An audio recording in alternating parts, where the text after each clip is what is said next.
This group cannot be displayed because it was used to spread error on Telegram on Android.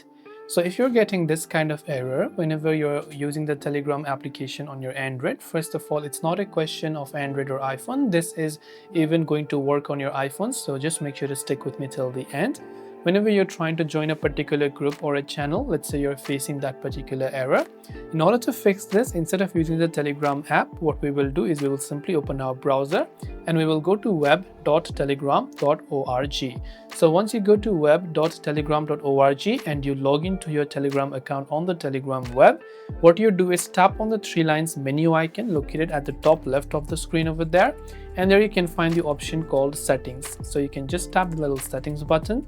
From settings, you want to scroll down and look for the option called privacy and security and select it. From privacy and security, you want to scroll down again, and this option called sensitive content, the disable filtering option might have been unchecked. So basically it is unchecked by default. What you do is now you turn on this option called disable filtering, and any sort of filtering that is enabled in your account will be disabled, and now you will be able to access most of the things that you weren't able to access previously on your Telegram account. This also includes any channels or group that is quite sensitive and that you're trying to join. I hope that this video helped you out. If you have got any further questions, feel free to leave them down below. Thanks for watching. Do subscribe for more tips and tutorials like this.